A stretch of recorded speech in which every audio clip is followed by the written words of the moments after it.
दर्शकवृन्द नमस्कार। केन्द्रबिन्दु अनलाइन टिभीबाट हरेक दिन बेलुका प्रसारण हुने केन्द्रबिन्दु न्यूजमा तपाईँ सम्पूर्णलाई स्वागत गर्न चाहन्छु। म छु सिमरन स्याङ बतामङ।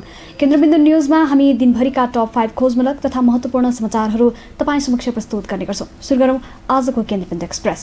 सत्तारूढ दल नेकपाको विवाद समाधान उन्मुख। विदेशमा अलपत्र 29,000 भन्दा बढी नेपालीलाई स्वदेश ल्याइयो। शुल्क तिर्न नसक्नेलाई अब निःशुल्क उद्धार गरिँदै। चालु आर्थिक वर्षको मौद्रिक नीति सकारात्मक भएको सरकारवालाहरूको धारणा। व्यवसायी पनि खुसी। सीमावर्ती क्षेत्रको डुबानबारे सरकारले भारतसँग वार्ता गर्दै समस्या समाधानका लागि तत्काल पहल थाल्न ऊर्जा मन्त्री पुनको निर्देशन। र आर्थिक सङ्कट र महामारी बीच युद्धग्रस्त सिरिया निर्वाचनको अन्तिम तयारीमा 2 दशकदेखि सत्ता सञ्चालन गरिरहेका राष्ट्रपति असदको प्रभुत्व कायम रहने सङ्केत। जस्तै परिस्थितिमा पनि होन्डा छ सधैँ तपाईसँगै।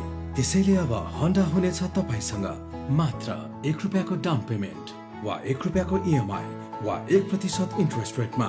थप जानकारीका लागि यी नम्बरमा कल गर्नुहोस् वा माथि दिएको लिङ्क क्लिक गर्नुहोस्। होन्डा छ सधैँ तपाईसँगै। शर्माजी, चाउचाउ। कुन चाउचाउ? जसमा फाइदा छ। कसलाई फाइदा? हामीलाई कि ग्राहकलाई? तपाईलाई फाइदा हुने प्रीति चाउचाउ। फाइदा के छ यसमा? फाइदा चौता मसलाको स्वाद छ, मिठो मिठो याद छ, भोक मिटाउने ताकत छ, वर्षौंको विश्वास छ। बुझ्यो? प्रीति चाउचाउ, फाइदा हुने चाउचाउ। भोक लागेमा प्रीति खाऊ। बुलेटिन सुरु गरौँ कोरोना भाइरसको विश्वव्यापी महामारीको अपडेटबाट। विश्वभर कोरोना भाइरस संक्रमितको संख्या 1,42,00,000 नाघेको छ भने संक्रमणबाट मृत्यु हुनेको संख्या 6 लाख नाघेको छ। त्यस्तै 84 लाख भन्दा बढी निको भएर घर फर्किएका छन्। यता नेपालमा कोरोना संक्रमितको संख्या 17,502 पुगेको छ। स्वास्थ्य तथा जनसङ्ख्या मन्त्रालयका अनुसार शनिबार मात्र 57 जनामा कोरोना पोजिटिभ पुष्टि भएको छ। उपचारपछि घर फर्किनेको संख्या 11,637 पुगेको छ। आज मात्रै 103 जना निको भएर घर फर्किएको स्वास्थ्य तथा जनसङ्ख्या मन्त्रालयले जनाएको छ। अब पूरा समाचार। युद्ध, अन्तर्राष्ट्रिय प्रतिबन्ध र आर्थिक समस्याको दलदलमा फँसेको सिरिया यति बेला संसदीय निर्वाचनको चपेटामा छ। सिरियाली जनता आइतबार आसन्न जनप्रतिनिधि छनौटका लागि मतदानमा जुट्दैछन्। युद्धले ग्रसित अनि कमजोर अर्थतन्त्र रहे पनि यस निर्वाचनमा करिब 2100 उम्मेद्वारले निर्वाचनमा प्रतिस्पर्धा गर्दैछन्। हेरौँ पूरा समाचार। युद्ध, अन्तर्राष्ट्रिय प्रतिबन्ध र आर्थिक समस्याको दलदलमा फँसेको सिरियाले आइतबार संसदीय निर्वाचनका लागि मतदान गर्दैछ। सरकारको नियन्त्रणमा रहेको करिब 70% इलाकामा सम्पन्न हुने संसदीय निर्वाचन सन् 2011मा युद्धको सुरु भएदेखि यो देशको तेस्रो निर्वाचन हो। युद्धले ग्रसित अर्थतन्त्र कमजोर हुँदै जाँदा करिब 2100 उम्मेदवारले निर्वाचनमा प्रतिस्पर्धा गर्ने त्यहाँको निर्वाचन आयोगले जनाएको छ। उम्मेद्वारमध्ये पश्चिमी मुलुकहरू, अमेरिका र युरोपेली सङ्घका सदस्य र कतिपय मुलुकहरूले प्रतिबन्ध लगाएका केही ठूला व्यवसायीहरू पनि रहेका छन्। सिरियामा हालसम्म पनि 250 सिट भएको सिरियाली संसदमा 2 दशकदेखि सत्ता सञ्चालन गरिरहेका राष्ट्रपति असदको प्रभुत्व कायमै देखिन्छ। यस निर्वाचनमा पनि कुनै वास्तविक विपक्षीय चुनावमा प्रतिस्पर्धाबाट टाढा नै रहनेछन्। सत्तारूढ बाथ पार्टीका अधिपत्य सुनिश्चितता गरिएको निर्वाचनमा कुनै आश्चर्यजनक नतिजाको अपेक्षा भने गरिएको छैन। सिरियामा हरेक 4 वर्षमा निर्वाचन भए पनि राष्ट्रपति असदलाई आधिकारिकता दिलाउँदै बाथ पार्टीको अत्याधिक बहुमत घोषणा हुने गरेको छ, किनकि विपक्षीहरू निर्वाचनको दौडमा सामेल हुने वातावरण नै छैन। सिरियामा गत अप्रिलमा नै निर्वाचन गर्ने घोषणा भएको थियो, तर विश्वव्यापी महामारीको रूपमा फैलिएको कोभिड-19 भाइरसको प्रकोपका कारण 2 पटकसम्म निर्वाचन मिति सरेको थियो।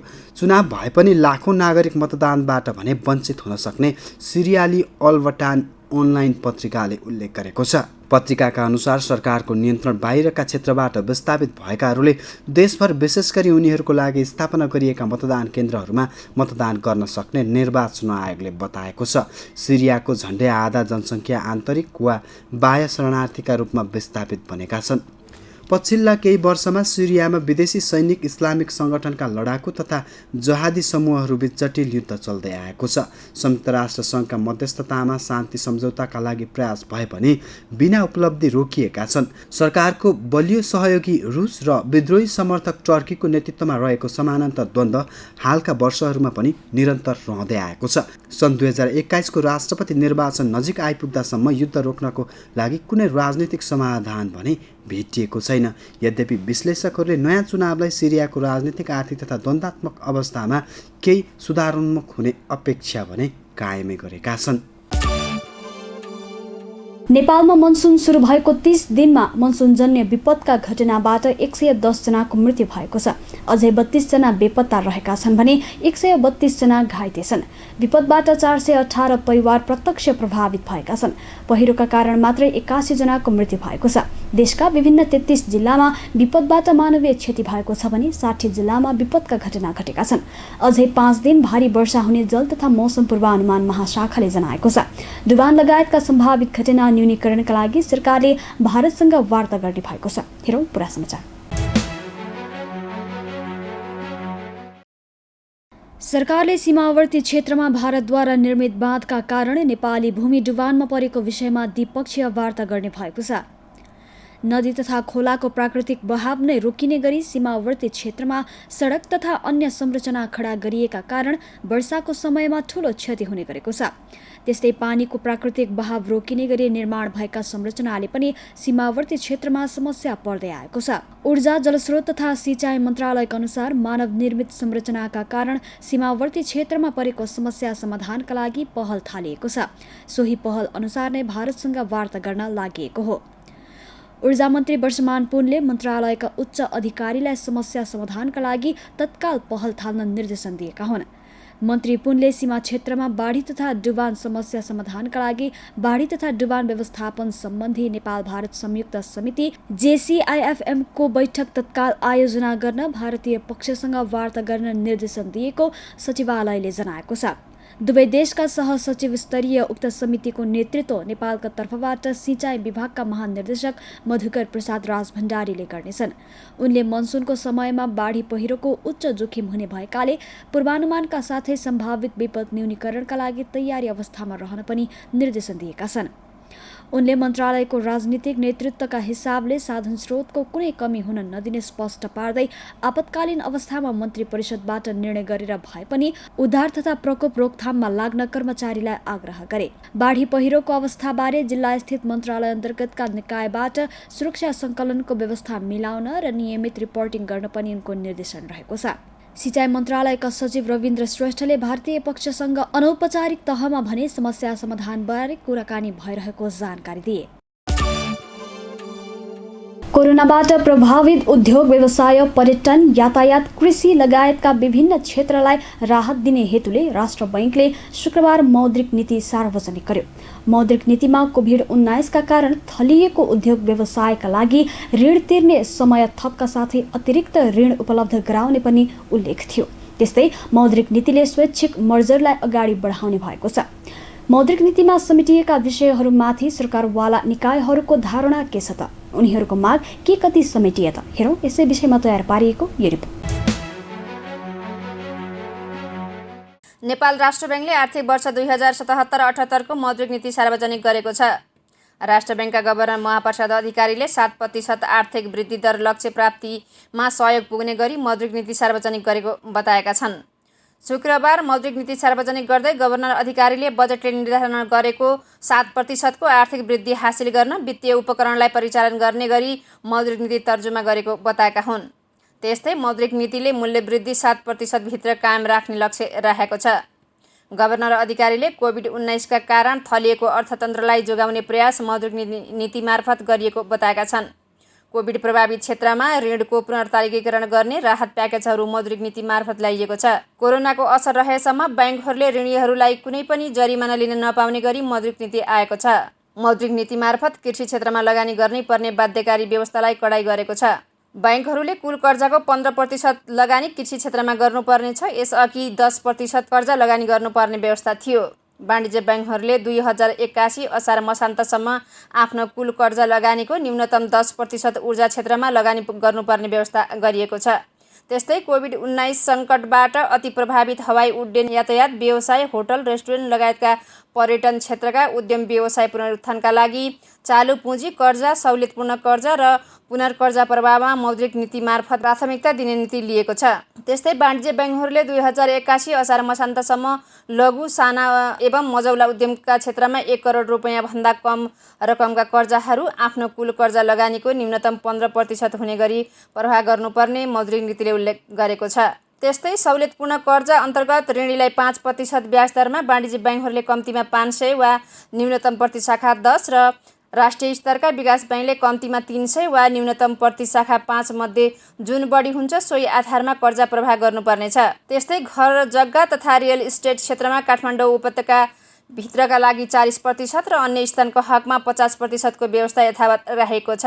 त्यस्तै सेयर धितीको कर्जाको सीमा 65बाट बढाएर 70 पुर्याइएको छ। त्यसैगरी मौद्रिक नीतिले पुनर्कर्जाका लागि उपलब्ध कोषको 5 गुणासम्म पुनर्कर्जा उपलब्ध गराउने व्यवस्था गरेको छ। राष्ट्र ब्याङ्कबाट प्रदान गरिने कुल पुनर्कर्जामध्ये 20% ग्राहक अनुसार मूल्याङ्कनका आधारमा प्रदान गर्ने, 70% वाणिज्य ब्याङ्क, विकास ब्याङ्क तथा वित्त कम्पनी मार्फत र 10% लघु वित्त संस्थाबाट प्रदान गर्ने व्यवस्था गरेको छ। ब्याङ्क तथा वित्तीय संस्थालाई 1% ब्याज दरमा निर्यातजन्य उद्योग र रुग्ण उद्योगका लागि तोकिएको क्षेत्रमा विशेष पुनर्कर्जा, 2% ब्याज दरमा लघु, घरेलु तथा साना उद्यम पुनर्कर्जा र 3% ब्याज दरमा तोकिएका क्षेत्रमा साधारण पुनर्कर्जा प्रदान गर्ने व्यवस्था मौद्रिक नीतिले गरेको छ। 2077 असार महिनासम्ममा भुक्तानी अवधि भएका अल्पकालीन प्रकृतिका चालु पुँजी कर्जाहरूलाई 2077 पुस मसान्तसम्म भुक्तानी गर्न समय थप गरिएको छ। कोभिड-19बाट कम प्रभावित भएको पेसा व्यवसायमा प्रभाव भएका कर्जाको 2077 असार मसान्तसम्मको सामा किस्ता र ब्याजलाई 77 पुस मसान्तसम्म सारिएको छ। त्यस्तै बिग मर्जरलाई प्रोत्साहन गर्ने गरी मौद्रिक नीति आएको छ। मर्जरमा गए अनिवार्य नगद अनुपातमा 0.5% छुट दिने र वैधानिक तरलता अनुपात 1% छुट दिने व्यवस्था मौद्रिक नीतिले गरेको छ। कर्जा स्रोत परिचालन अनुपात सीसीडी रेसियोको सीमा 2078 असार मसान्तसम्मका लागि 80%बाट बढाएर 85% पुर्याइएको छ। लकडाउनका कारण विदेशमा अलपत्र नेपाली नागरिकलाई सरकारले धमाधम उद्धार गरिरहेको छ। अहिले सरकारले गरिरहेको उद्धारका क्रममा शुल्क लाग्ने भएपछि कतिपय नेपाली अझै स्वदेश आउन सकेका छैनन्। अब भने सरकारले त्यस्ता नागरिकको निःशुल्क उद्धार गर्ने भएको छ। प्रस्तुत छ यसै विषयमा तयार पारिएको यो रिपोर्ट। विदेशमा अल्पत्र पड्काएको उद्धारको लागि सरकारले छुट्टै मापदण्ड बनाएको छ। यो मापदण्ड मन्त्री परिषदले स्वीकृत गरेपछि मात्रै उद्धारको प्रक्रिया अगाडि बढ्नेछ। पहिलो प्राथमिकतामा बिमारी, सुत्केरी, अशक्त, रोजगार गुमाएका, कम्पनीबाट टिकट नपाएका, आम माफी पाएका, काजक्रियाका लागि आउनुपर्ने लगायत संवेदनशील अवस्थाका कामदारहरूको सरकारले निःशुल्क उद्धार गर्नेछ। यसका लागि विदेश स्थित नियोगले अल्पत्र कामदारको अवस्था अध्ययन गरी आवश्यक देखिएमा स्वदेश फिर्तीको निःशुल्क टिकट दिइनेछ। त्यसका लागि विदेश स्थित नियोगले अल्पत्र कामदारको अवस्था अध्ययन गरी आवश्यक देखिएमा स्वदेश फिर्तीको निःशुल्क टिकट दिइनेछ। कोरोनाबाट प्रभावितलाई सरकारले अहिले पनि उद्धार गरिरहेको छ, तर पनि नेपाल आउने सबै खर्च स्वयं व्यक्तिले नै तिर्नुपर्ने भएकाले धेरै नेपालीहरू आउन पाएका छैनन्। केही साता अघि सर्वोच्च अदालतले सरकारलाई श्रमिक उद्धार निःशुल्क गर्न निर्देशन दिएको थियो। हालसम्म विदेशमा अल्पत्र परेका तथा नेपाल आउन चाहने 29,789 जना नेपालीको उद्धार गरिएको छ। अब गर्ने निःशुल्क उद्धार अन्तर्गत थप 25,000 अल्पत्र श्रमिक ल्याउने तयारी भइरहेको श्रम, रोजगार तथा सामाजिक सुरक्षा मन्त्रालयले जनाएको छ। सूचना तथा सञ्चार मन्त्री युवराज खतिवडाका अनुसार निःशुल्क उद्धारका लागि कोरोना कोषमा जम्मा भएको रकम खर्च गरिने भएको छ। सरकारले गत जेठ 23 अर्थात् जुन 5 तारिकबाट उद्धार कार्य सुरु गरेकोमा अहिलेसम्म 54 मुलुकबाट उद्धार गरिएको छ। अहिलेसम्म सबैभन्दा बढी युएईबाट 6,872 जना, कुवेतबाट 5,549 जना, मलेसियाबाट 3,226 जना, कतारबाट 3,027 जनालाई स्वदेश ल्याइएको छ। त्यस्तै 173 जनाको शव नेपाल ल्याइएको सिसिएमसीले जनाएको छ। केन्द्रबिन्दुका लागि अनिस मिजारको रिपोर्ट। केन्द्रबिन्दु समाचारमा अब आजको टप 1 समाचारको पालो। सत्तारूढ दल नेपाल कम्युनिस्ट पार्टी नेकपा भित्रको आन्तरिक विवाद समाधान उन्मुख देखिएको छ। प्रधानमन्त्री केपी शर्मा ओलीको राजीनामालाई लिएर पार्टीमा लामो समयदेखि विरोध चुलिएको थियो। हेरौँ यसै विषयमा तयार पारिएको यो रिपोर्ट। सत्तारूढ दल नेपाल कम्युनिस्ट पार्टी नेकपामा लामो समयदेखि जारी आन्तरिक विवाद टुङ्गो लाग्ने सङ्केत देखिएको छ। विवाद समाधानको प्रयास स्वरूप शुक्रबारलाई बोलाइएको स्थायी कमिटी बैठक स्थगित गरेर आज सचिवालय बैठक बसेको हो। पटक पटक वार्तामा बस्दै बिना निष्कर्ष टुङ्गिएको अवस्थामा शान्त तरिकाले बसेको सचिवालय बैठकलाई महत्त्वपूर्ण रूपमा हेरिएको छ।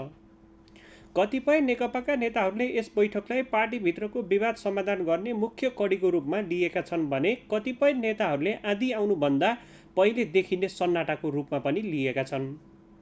माधव कुमार नेपाल निकट मानिने एक नेताका अनुसार आजको बैठकले सहमति खोज्ने अधिकतम प्रयास गर्नेछ। बैठक सहमतिको नजिक पुग्न नसके पार्टीको केन्द्रीय समितिको बैठक बस्ने मिति तय गर्नेछ। यो समाचार तयार पार्दासम्म सचिवालय बैठकका निर्णयहरू सार्वजनिक भइसकेका छैनन्। प्रधानमन्त्री एवं पार्टी अध्यक्ष केपी शर्मा ओली र अर्का कार्यकारी अध्यक्ष पुष्पकमल दाहाल प्रचण्डबीच शुक्रबार विशेष छलफल भएको थियो। सोही छलफलपछि स्थायी कमिटी बैठक स्थगित गरी आज सचिवालय बैठक बोलाइएको हो। स्थायी समितिको बैठक स्थगित गरी केन्द्रीय कमिटी बैठक बोलाउने तयारी भइरहेका बेला ओली र दाहाल पुनः सचिवालयतर्फे ब्याक हुनुलाई अर्थपूर्ण रूपमा हेरिएको छ।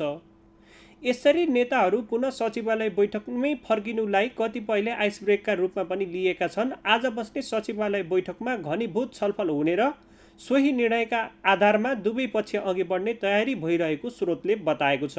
प्रधानमन्त्री ओलीले आफूले कुनै पनि हालतमा दुवै पद नछाड्ने अडान राख्दै आएका छन्। यता सचिवालय तथा स्थायी कमिटीका अधिकांश सदस्यहरूले भने ओलीले दुवै पदबाट राजीनामा दिनुपर्ने माग राख्दै आएका छन्। यसै विषयमा अड्किएको नेकपाको गाँठो फुकाउन अध्यक्षद्वय ओली र दाहाल बीच पटक पटक छलफल भए पनि अझै कुनै ठोस नतिजा भने हात लागेको छैन। गत असार 10 गतेदेखि जारी स्थायी कमिटीको पहिलो दिनको बैठकमा प्रधानमन्त्री ओलीले सरकारले इतिहासकै राम्रो काम गर्दा पनि पार्टीबाट व्यापक रूपमा प्रचार प्रसार हुन नसक्दा जनतामा निराशा छाएको दुखेसो पोखेका थिए। त्यस्तै अर्का अध्यक्ष प्रचण्डले आफूलाई कार्यकारी अध्यक्ष बनिए पनि रबर स्ट्याम्प मात्र बनाएको आरोप लगाएका थिए। 14 गते मदन जन्म जयन्तीको अवसरमा आयोजित कार्यक्रममा बोल्दै प्रधानमन्त्री ओलीले आफूले नेपालको राजनीतिक तथा प्रशासनिक नक्सा जारी गरेकाले भारतीय राज्य संयन्त्रले हटाउन छलफल सुरु गरेको अभिव्यक्ति दिएका थिए।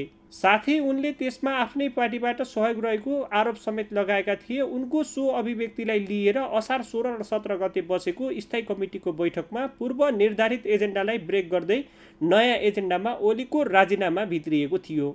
18 गते केही समय बसेर स्थगित भएको स्थायी कमिटीको बैठक अहिलेसम्म पटक पटक स्थगित हुँदै आएको छ। हिजो बिहान 11 बजेका लागि तय भएको स्थायी कमिटीको बैठक दिउँसो 3 बजेसम्मका लागि स्थगित गरिएको थियो। पछि पुनः स्थगित गरी भोलिसम्मका लागि नेकपाको स्थायी कमिटीको बैठक सारिएको छ।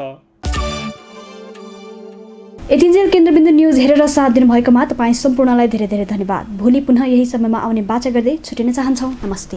केन्द्रबिन्दु न्युज हेर्दै गर्नुहोला र नयाँ नयाँ अपडेटका लागि केन्द्रबिन्दु च्यानललाई लाइक, कमेन्ट र सब्स्क्राइब गर्नका साथसाथै www.kendrabindu.com पनि हेर्दै गर्नुहोला।